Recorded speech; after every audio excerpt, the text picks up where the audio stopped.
मंदिर को दोष मत दो। अब इसके पीछे एक कथा सुनाए। एक ब्राह्मण रोज सुबह सुबह घाट पर जाते थे, वहां बैठ करके जो दान दक्षिणा दे जाए उसी से उनका घर चलता था।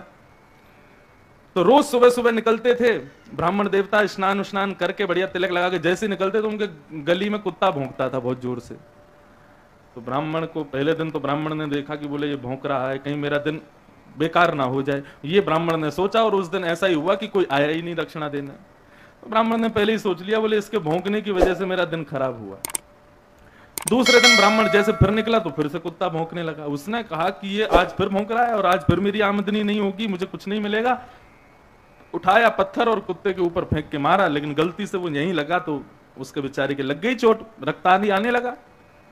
कुत्ता बोला मेरा अपराध क्या था, मुझे क्यों मारा, मुझे भी न्याय मिलना चाहिए। वो राम जी के पास चला गया।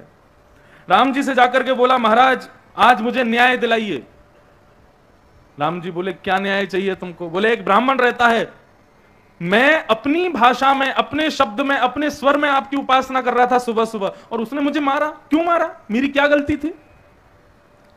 राम जी ने ब्राह्मण को बुलवाया, ब्राह्मण को कटघरे में खड़ा किया। बोले भैया तुमने इसको मारा था? बोले हाँ मैंने इसलिए मारा था क्योंकि कल भी जो है ये भौंका तो मेरा जो है दिन खराब गया और आज भी ये भौंक गया तो मुझे लगा आज भी खराब जाएगा, इसलिए मारा मैंने। राम जी बोले लेकिन वो तुम्हारा दिन अशुभ करने के लिए नहीं, वो अपनी भाषा में, अपनी शैली में मेरी उपासना कर रहा था, उसकी भाषा ऐसी है, इसमें उसकी क्या गलती? ब्राह्मण बोले तो फिर क्षमा कर दो, और क्या है, गलती हो गई। राम जी बोले पहले उससे पूछ लेते, हाँ भाई ये कह रहे हैं कि क्षमा कर दो। बोले देखो प्रभु क्षमा तो ठीक है लेकिन दंड तो मिलना चाहिए, क्योंकि मेरा कोई अपराध तो था नहीं, जब मैंने चोट खाई तो इनको भी कुछ तो मिलना चाहिए। राम जी बोले देखो ब्राह्मण है, मृत्यु दंड तो देंगे नहीं, उसके अलावा जो तुम कहोगे 100 दंड दे देंगे। तो उस कुत्ते ने क्या कहा, अब बात तो हमारी यहीं तक समझने की थी कि भाई किसी चीज को सोच लोगे कि इससे मेरा दिन खराब हो रहा है तो वही चीज दिन खराब करेगी, ऐसा मन में आता रहेगा, लेकिन वास्तव में ऐसा नहीं है।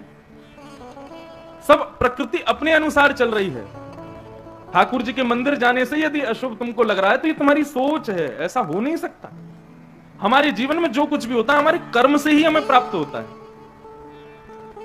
तो बाद की कथा फिर ये है कि कुत्ते से पूछा कि हाँ भाई तुम क्या चाहते हो, उसको क्या दंड दें? उसने कहा एक काम कर दो महाराज, वो पहाड़ के ऊपर एक शंकर जी का मंदिर है, उसका महंत बना दो इसको। राम जी बोले ये दंड दे रहे हो कि आशीर्वाद दे रहे हो? बोले नहीं महाराज यही कर दीजिए, इसको वहां का महंत बना दीजिए। बोले क्यों, इतनी बड़ी उदारता, इतनी बड़ी कृपा क्यों कर रहे हो मारने वाले पे?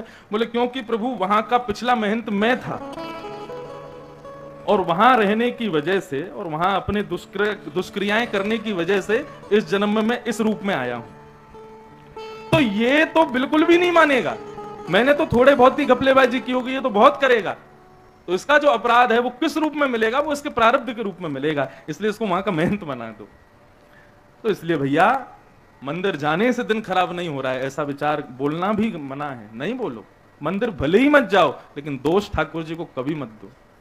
ठाकुर जी तुमको श्वास दे रहे हैं, देखने के लिए सुंदर सृष्टि दे रहे हैं, प्रकाश के लिए सूर्य देते हैं, सुलाने के लिए चंद्रमा दे रहे हैं, स्पर्श के लिए हवा दे रहे हैं, पीने को पानी दे रहे हैं, खाने को अन्न दे रहे हैं, और हम अपना एक दिन खराब होने पर उन्हीं को दोष दे रहे हैं। ये गलत है। ठाकुर जी का मंदिर कितने लोगों की आस्था का केंद्र है, कितने लोगों के जीवन को सुधारता है, वो किसी का दिन अशुभ कैसे करा देगा? 100 जगह भटकोगे कहीं आसरा नहीं मिलेगा, तब वही याद आएगा, तब वही दिखेगा। इसलिए इनको अशुभ कभी नहीं मानना चाहिए। हमारा कोई कर्म होगा वही खराब होगा, इस वजह से ऐसा होता है। दूसरा प्रश्न क्या आया है, हमारा सवाल आपसे यह है अगर मृत्यु परम सत्य है तो जीवन क्या है? मृत्यु परम सत्य है और जीवन उस परम सत्य की खोज है। हम जीवन जी रहे हैं, परम सत्य हमें पता है कि मृत्यु है। देखो यहां परम सत्य मृत्यु है, इसका तात्पर्य आप क्या निकालते हो? हमें संसार में अभी अगले घंटे में क्या होगा हमको नहीं पता, मुझे कल को उपलब्धि मिलेंगी या मैं हार जाऊंगा मुझे नहीं पता, लेकिन मुझे यह पता है कि एक दिन मैं मर जरूर जाऊंगा, मेरी मृत्यु हो जाएगी, ये सब जानते हैं। ये परम सत्य है कि हमें यह पता है कि मृत्यु एक दिन आनी आनी है। और जीवन क्या है? बोले जीवन यही है कि उस मृत्यु को सुंदर कैसे बनाया जाए, उस मृत्यु को सुखद कैसे बनाया जाए। वो मृत्यु आने से पहले मैं ऐसा क्या कर जाऊं, मैं नहीं रहूंगा, लेकिन मेरे काम, मैंने जो किया है, मैं जो करके जाऊं, वो लाखों को प्रेरणा दे करके जावे। मृत्यु परम सत्य है, लेकिन जीवन उसकी खोज है, जीवन उसकी सजावट है। जीवन से उस मृत्यु को सफल बनाओ। मीराबाई, नरसिंह मेहता आदि जैसे जैसे परम भक्त जो हैं, ये भले शरीर से आज हमारे बीच ना हो, लेकिन अपने गुणगान से, अपनी भक्ति से, अपने प्रचार प्रसार से, ठाकुर जी के मार्ग के भक्ति पथिक से ये आज तक जीवित हैं। इनकी मृत्यु परम सत्य थी, इन्होंने उसको परम सत्य बनाया, हमको भी ऐसे ही बनाना है। तो जीवन परम सत्य, मृत्यु को सजाने के लिए ये जीवन है, इसका आश्रय लेके उसको सजाओ। व्यासपीठ की 108 फेरी क्यों लगाई जाती? भैया मैं तो एक नहीं लगाई आज तक। 1 लगाओ, 2 लगाओ, 108 लगाओ, तुम्हारी रुचि। जाकी रही भावना जैसी, प्रभु मुहूर्त देखी तिन तैसी, जामे जितनी भक्ति हो उतनी फेरी लगाओ। लेकिन 108 एक क्रम है कि हम उस क्रम को विशेष मानते हैं, इसलिए शुभ, एक प्रकार से धार्मिक शुभ अक्षर है, इसलिए 108 लगाते हैं। बाकी 1 लगाओ, 2 लगाओ, लेकिन 108 लगाई और वो केवल इस पेज में लगाई कि मुझसे पहली वाली 108 लगा के गई है तो उसका कोई महत्व नहीं है। भले एक परिक्रमा लगाओ, लेकिन लगाओ पूर्ण भाव से, पूर्ण हृदय से, पूर्ण तत्परता से। एक व्यक्ति के स्वभाव और आवरण को वास्तव में क्या बनाता है, क्या इसका निर्णय ठाकुर जी उनके जन्म से पहले ही लेते हैं? देखो बंधुओं, ठाकुर जी सबको व्यवस्था देते हैं। जैसे कि मैंने अपनी मां को ले जाकर के सब्जियां दे दी, ये टमाटर है, ये घिया है, ये लौकी है, ये नींबू है, ये नमक है, ये हल्दी है, आदि आदि सब व्यवस्थाएं दे दी। अब सब्जी कैसी बनाएगी ये मां के ऊपर निर्भर करता है।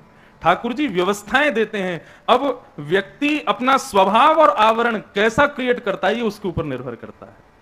रावण को भगवान ने सब व्यवस्थाएं दी, ब्राह्मण कुल में जन्म दिया, पुलस्त ऋषि के खानदान में जन्म दिया, परम विद्वान बनाया, परम सुंदर बनाया, 10 शीश दे दिए, मंदोदरी जैसी सुंदर पत्नी दी, अक्षय कुमार जैसा पुत्र दिया, कुंभकर्ण जैसा भाई दिया, इतना बल दिया, लेकिन उसने किया क्या?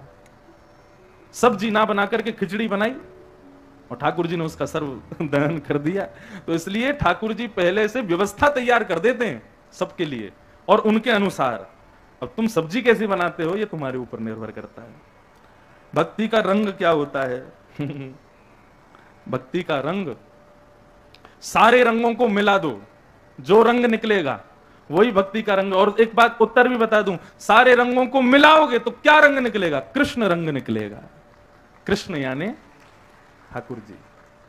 जितने भी रंग हैं संसार में सबको ला करके एक कर दो, सबको घोल दोगे, जो रंग निकलेगा वही कृष्ण रंग है। यही भक्ति का रंग है। हो गए प्रश्न सारे? सबको प्रणाम करते हैं। संभवतः अपनी बुद्धि में जितना मेरे को आता है मैं उतने उत्तर देने का प्रयास करता हूं। बाकी जरूरी नहीं है कि मैंने जो कहा है वही पूर्ण सत्य है। मैंने अपने भाव से, भाव पक्ष से उस भाव को कहा है। यदि आप उससे संतुष्ट ना हो तो और परम विद्वानों से भी उसका निराकरण पूछ सकते हैं। हम लोग कथा क्रम में आगे चलें। कल हम लोगों ने श्रवण किया कि कुंती ने भगवान की स्तुति गाई और भगवान स्तुति श्रवण करके जाने लगे तो युधिष्ठिर के मन में संशय उत्पन्न हुआ और वो संशय दूर कराने के लिए भगवान युधिष्ठिर पांडवों को लेकर के रणभूमि में गए, जहां पर बाणों की सैया पर भीष्म पितामह लेटे। बंधुओं, आज सुबह के सत्र में जब लोग मिलने आते हैं तो वहां पर भी ये प्रसंग उठा था कि भीष्म पितामह के रोम रोम में बाण लगा, और जबकि इतने परम भक्त थे भीष्म पितामह, उनकी मृत्यु इतनी दर्दनाक हुई, और वहीं दुर्योधन, दुशासन आदि जैसे कौरव एक एक बाण में मार दिए। देखो, सदा याद रखना क्या प्रैक्टिकली प्रूव्ड है। जमीन पर लेटा व्यक्ति कितनी भी करवट ले ले वो गिरेगा नहीं, क्योंकि जमीन पर लेटा है। लेकिन बिस्तर पर लेटा व्यक्ति करवट लेगा तो गिरेगा भी और उसको दर्द भी होगा, उसका सिर भी फूट जाएगा। ठीक बंधुओं, उसी प्रकार कई लोगों के प्रश्न होते हैं, महाराज जी हमारा मित्र है, खूब गंदा खाता है, खूब गंदा पीता है, सब गलत काम करता है, सब कुछ उसके जीवन में गलत गलत गलत सब होता रहता है, लेकिन वो इतना खुश रहता है, उसके जीवन में सारे एंजॉयमेंट्स हैं, और हम लोग सुबह प्रणाम करते हैं माता पिता को, मंदिर में इतनी पूजा करते हैं, तुलसी अर्चना करते हैं, इतना सब कुछ करते हैं, लगन से कॉलेज जाते हैं, पढ़ाई करते हैं, अपनी जॉब करते हैं और बहुत मेहनत से, किसी को बुरा ना लगे ऐसी कोई बात नहीं बोलते, आदि आदि सबका पालन करते हैं। हमारे साथ इतना बुरा होता है। तो इसका यही उत्तर है, जो नीचे लेटा है, जो नीचे पड़ा है, जो नीचे पड़ा है, समझ रहे हो ना, वो कितना भी करवट ले गिरेगा नहीं, पहले ही गिरा पड़ा है। लेकिन जो ऊपर है वो करवट लेगा तो गिर जाएगा। यदि तुम्हारे जीवन में एक अपराध करने पर भी तुमको कुछ भोगना पड़ रहा है तो तुम समझो कि तुम ऊपर हो। भगवान कष्ट उसी को ज्यादा देते हैं जिससे बहुत एक्सपेक्ट करते हैं। जिससे एक्सपेक्टेशन ही नहीं है, ठाकुर जी उसको कहते हैं तू खुश ही रहे, संसार तेरे लिए ही है, तू इसी में ही पड़ा रहे, जितने भोग हैं सब भोग ले, मैं तेरे को कुछ कहूंगा ही नहीं। क्यों? तू पहले से ही पतनशील है, मेरी नजरों में ही गिरा हुआ है, मैं क्या करूं। और इसका उदाहरण भी सुबह मैंने दिया था कि क्लास में टीचर जो होता है वो पिछड़े हुए बालक के फेल होने पर गुस्सा नहीं करता, क्योंकि उसको पता है ये फेल ही होता रहता है। लेकिन जो बालक अव्वल आता है, यदि वो फेल हो जाए तो टीचर गुस्से में उसको मारता है कि तेरे से ये उम्मीद नहीं थी, तू कैसे फेल हुआ। ऐसे बंधु यहां इस पंडाल में बैठे हम जितने भी बालक हैं, हम सब लोग अव्वल वाले बालक हैं। यदि हम अपराध करेंगे तो ठाकुर जी दंड भी देंगे, क्योंकि हमसे वो एक्सपेक्ट नहीं करते कि हम अपराध करें, वो हमसे आशा नहीं करते कि हम कुछ गलत करें या हमसे कोई पाप बने। और यदि हम करेंगे तो आत्मग्लानि भी होती है हमको, क्योंकि ठाकुर जी हमको दंड देते हैं। यदि कष्ट के रूप में, दंड के रूप में ये जो कष्ट हमारे जीवन में आते हैं, तो आपको तो खुश नसीब खुद को समझना चाहिए। ठाकुर जी कम से कम इस भाव से मुझे मानते हैं, इसीलिए मुझे कष्ट भी देते रहते हैं। कई लोगों के सिर के ऊपर से बाउंसर जा रही है ये बात, लेकिन जो वास्तव में भक्ति पथिक हैं उन लोगों को ये बात समझ में आएगी। जीवन में कष्ट को कष्ट के रूप में मत लो, ठाकुर जी के एक प्रेमातुर भाव के क्रोध के रूप में ले लो, क्योंकि वो हमसे बहुत प्रेम करते हैं, इसलिए गुस्से में हमसे हमारे जीवन में कुछ ना कुछ बेचते रहते हैं। ऐसे स्वीकार करो, स्वीकार करना है इसी भाव को।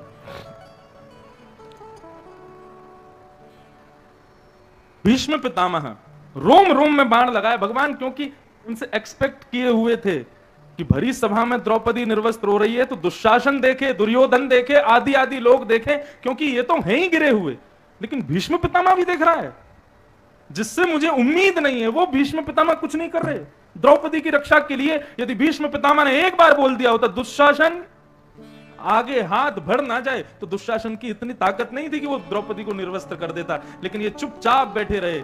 इसलिए दुर्योधन दुशासन को एक एक बाण में मरवा दिया ठाकुर जी ने, थोड़ी थोड़ी पीड़ाओं में मरवा दिया, लेकिन भीष्म पितामह इतने दिन से एक एक बाण की सैया पर पड़े हैं।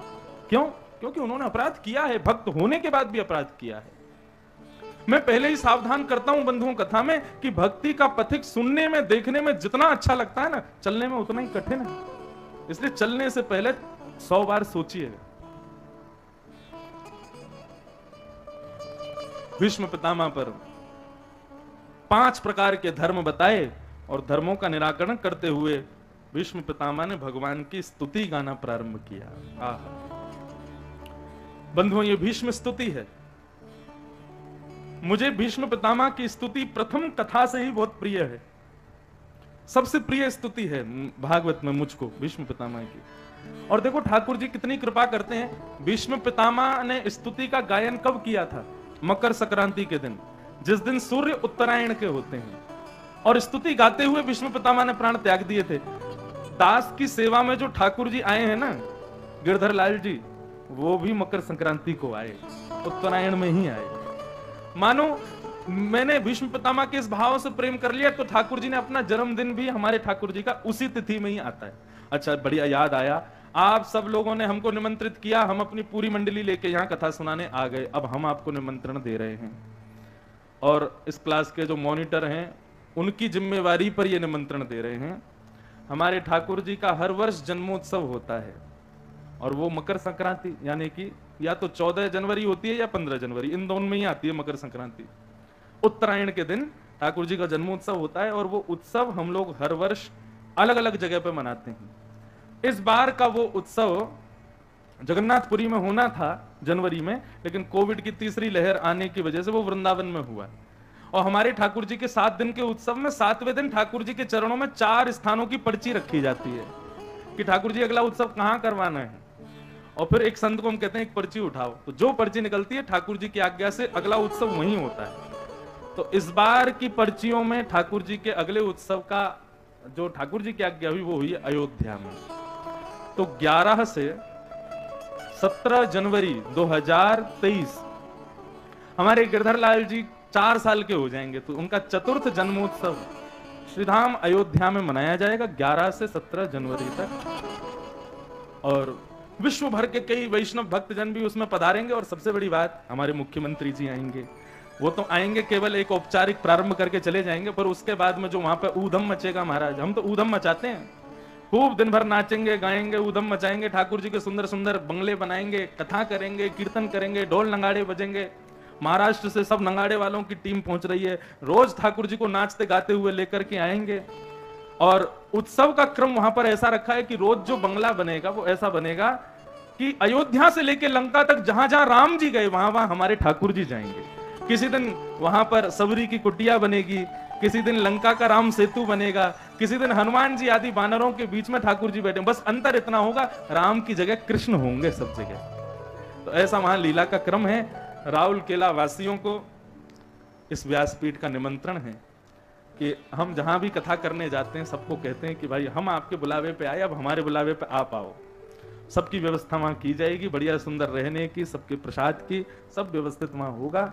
आप सब लोग 7 दिन के लिए वहां पहुंचो और कमर कस के आना, क्योंकि कब रात होगी कब दिन होगा कुछ पता नहीं चलेगा। खूब उत्सव मनाया जाएगा, सब लोग वहां पहुंचिए। और मॉनिटर के ही कुर्ता को पकड़ लेना पीछे से, यही सबको लेके पहुंच जाएंगे वहां पे। आप सब लोग पधारिएगा। तो अभी याद आ गया कि उत्तरायण में ही स्तुति गाई ना भीष्म पितामह ने, उत्तरायण हमारे लाल जी का जन्मदिन है, तो इसलिए आप सब लोग पधारना और हमारे लाला के लिए टोपी कुर्ता लेके आना। टोपी कुर्ता मतलब बधाई लेके आना। और लाला के जन्मोत्सव में खूब आनंद मनाएंगे। अयोध्या में राम लला का भी उत्सव मनेगा और कृष्ण लला का भी उत्सव मनेगा, खूब आनंद होगा, सब पधारिएगा। भीष्म पितामह ने पांडवों से कहा, आप सब दूर हो जाओ, मुझे मेरा अंतिम कार्य करने दो। सामने नाथ खड़े हैं, शंख चक्र गदा पद्मधारी श्रीमन नारायण खड़े हैं। और भीष्म पितामह ने मृत्यु को आज्ञा की, मेरी स्तुति में गा रहा हूं, स्तुति पूर्ण होते ही मेरे प्राण ले लेना। मृत्यु बोली, प्राणों पर अधिकार अब मेरा नहीं है, तुम्हारे प्राण तो अब ठाकुर जी में विलीन होंगे। भीष्म पितामह ने भगवान को लेटे लेटे प्रणाम किया और कहा, ठाकुर जी अब खड़े रहना, अपने जीवन के ऐसे भाव जो मैंने कभी आपसे नहीं कहे आज सब कह रहा हूं। और भीष्म पितामह ने भगवान की स्तुति गाना प्रारंभ किया। श्री भीष्म उवाच इतिमति रूप कल्पिता वितृष्णा भगवत सात्वत पुंगवे विभुम्ने स्वसुखमुपगते क्वचित् विहर्तुं प्रकृति मुखेयुषीयतव प्रवाह त्रिभुवन कमनं तमालवर्णं रविकर गौरवनाम्बरं दधाने वपुरलककुला वृताननाब्जं विजय सखे रतिरस्तु मेन वद्या युधितुर्गर्जो विधुम्न विश्वक क्वचलुलितश्रमवारिदङ्क तास्ये मम निशितशरे विभिद्यमानः त्वचि विलसत् कवचेस्तु कृष्ण आत्मा।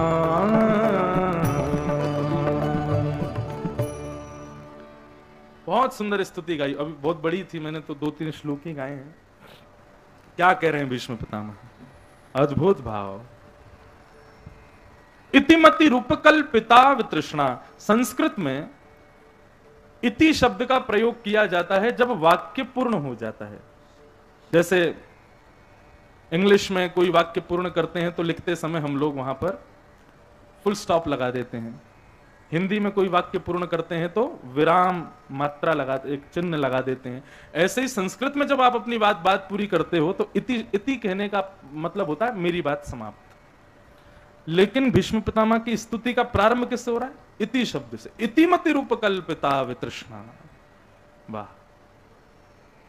भगवान बोले क्या कहना चाहते हो? बोले मैं ये कहना चाहता हूं कि मेरी मति की तृष्णा आज इति हो गई।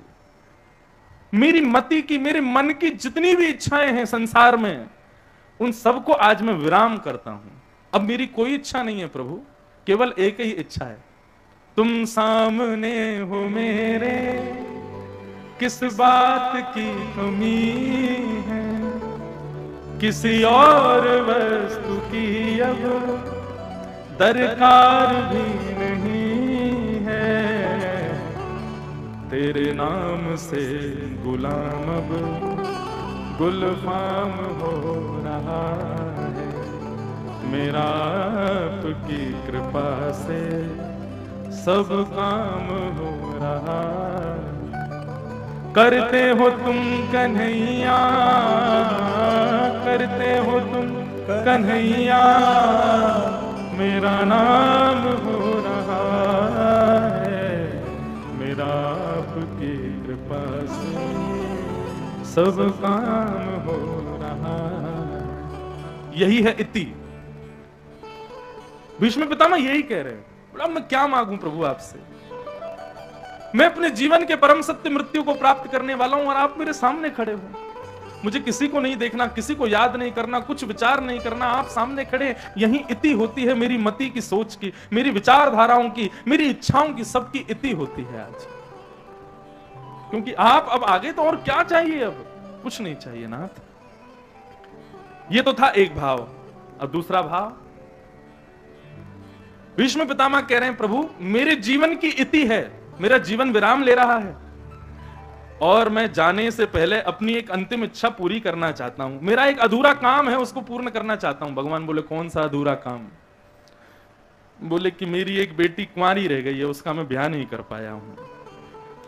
मेरी एक बेटी अधूरी रह गई है, अभी उसके लिए सुयोग वर नहीं ढूंढ पाया हूं नाथ, तो सोच रहा हूं जाने से पहले अपनी बेटी का ब्याह कर जाऊं।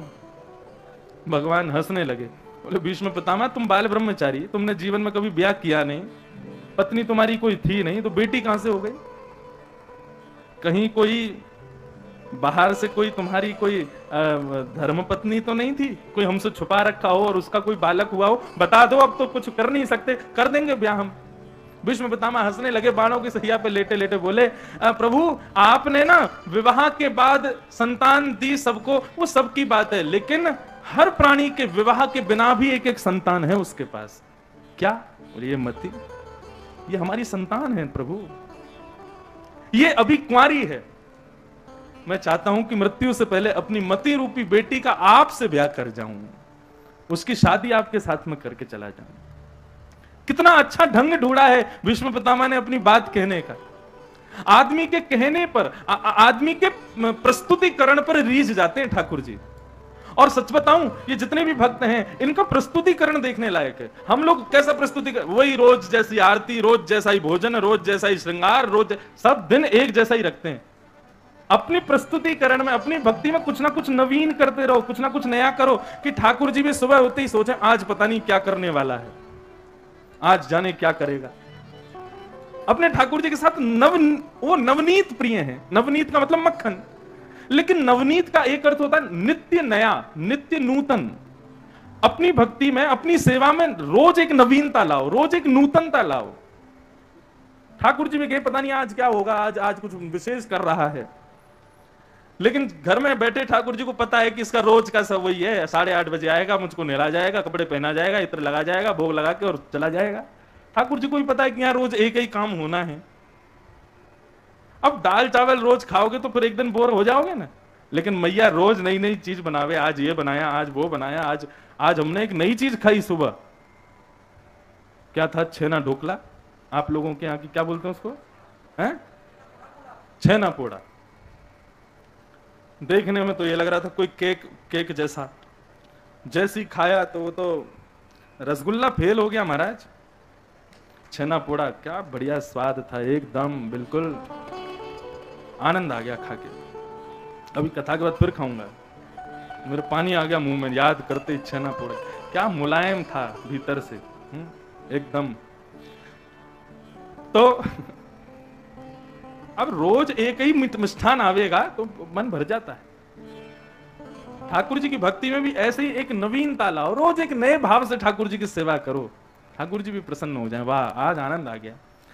जगन्नाथपुरी में एक ठाकुर जी के भक्त थे श्री माधव दास जी, आज सुबह भी उनकी चर्चा हुई थी। तो श्री माधव दास जी उनका ना इतना यश हो गया था जगन्नाथपुरी में, वो गली में जाते, मोहल्ले में जाते, जहां जाते लोग सब उनको प्रणाम करते, बोले भैया आपकी भक्ति को प्रणाम। भक्त के लिए सबसे ज्यादा हानिकारक है प्रतिष्ठा का होना।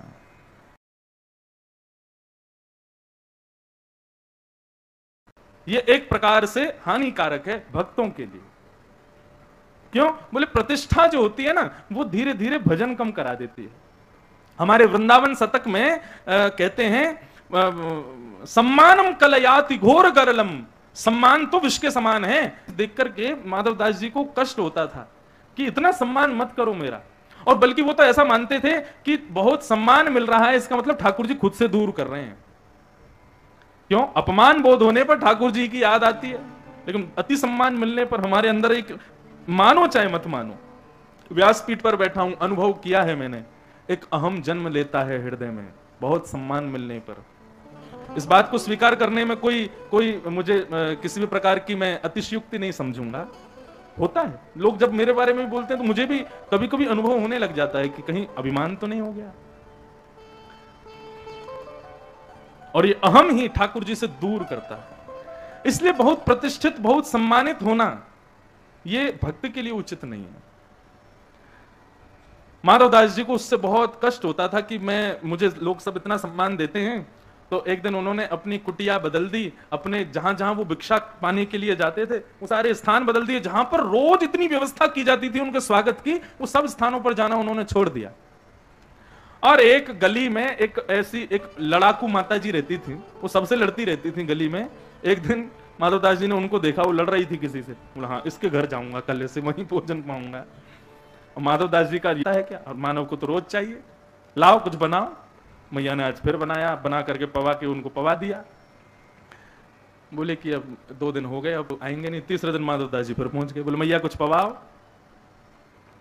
मैया को हो गई चिड़, अब तो वो नमक ज्यादा डाल दे, किसी में मिर्च ज्यादा डाल दे, बोले कहीं कहीं खा के इनको लगे कि अभी अच्छा नहीं बन रहा तो कल से आना बंद कर देंगे। लेकिन माधव दास जी बड़े चतुर, जैसे ही पामे भयंकर नमक की सब्जी हो, मां आज तो तुमने आनंद कर दिया, क्या स्वाद बनाया है, कितना बढ़िया लग रहा है, पाने में आनंद आ गया। मैया बोली कैसा बाबा है, बेकार बुरा भोजन बना रही हूं तो भी उसको स्वाद आ रहा है। चौथे दिन तो वो इतनी चिढ़ के बैठी थी, आज आए तो सही है बाबा। जैसे ही माधव दास जी पहुंचे, माते भिक्षाम देही, पोंछा लगा रही थी तो कुछ नहीं मिला, पोंछा ही उठा के मारा, ले जाओ इसी को, भिक्षा चाहिए ना, जरूरी थोड़ी अन्नी होना चाहिए, इसी को धर लो आज भिक्षा के रूप में।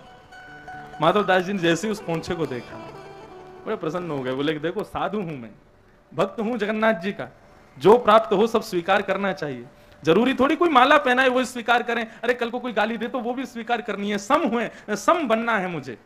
लेकिन माधव दास जी का विचार देखो, माधव दास जी ने क्या किया।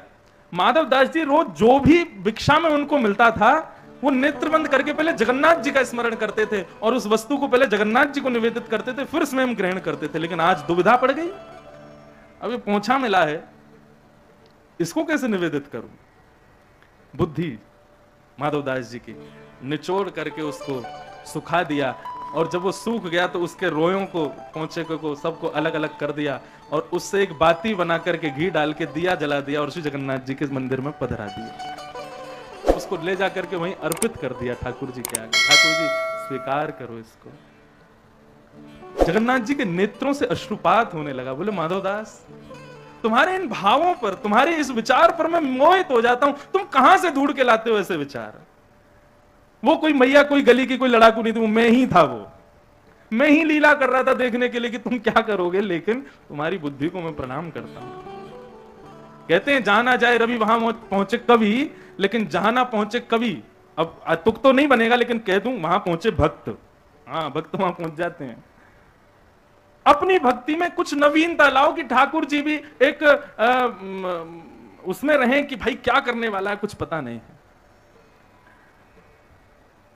भीष्म पितामह ने भगवान की स्तुति गाते हुए कहा कि प्रभु मेरी मति रूपी बेटी से आप ब्याह कर लो, इसको स्वीकार कर लो। क्यों? क्योंकि बेटी जब तक कुंवारी होती है तब तक अपनी इच्छाएं मनवाती है, लेकिन जब ब्याह हो जाता है तो अपनी पति की इच्छाएं मनवाती है। और यदि मेरी मति रूपी बेटी के पति आप बन जाओगे तो घूम फिर के ही सही मैं करूंगा वही जो मेरे दामाद चाहेंगे, और दामाद जब आप बन जाओगे तो मेरा जीवन पूरा भक्तिमय बन जाएगा प्रभु। इसलिए मेरी पुत्री को स्वीकार करो। भगवान बोले पुत्री तो हम स्वीकार कर लेंगे, लेकिन तुम्हारी मति रूपी बेटी को हम पसंद भी तो होने चाहिए। क्या पता कहीं उसको हम पसंद नहीं हुए तो? कन्या वर्यते रूपम, कन्या धन से ब्याह नहीं करती, वो गाड़ी घोड़ा नहीं चाहिए उसको, उसको तो रूप चाहिए, मेरे पति का रूप अच्छा होना चाहिए। भीष्म पितामह बोले देखो तो सही कौन बोल रहा है रूप की बात। त्रिभुवन कमनम तमाल वर्णम रविकर गौरवरम वरम दधाने। त्रिभुवन को जिन्होंने अपनी तिरछी कटाक्ष पर मोहित किया हुआ है वो कह रहे हैं कि तुम्हारी बेटी को हम पसंद नहीं कि नहीं। हमारे वृंदावन में कहते हैं हे कृष्ण लला तुम हो तो गरे कट जाते करोड़न के, लाला हो तो केवल हम पागल हुए हैं। ये कहीं लाली होते तो महाराज वृंदावन में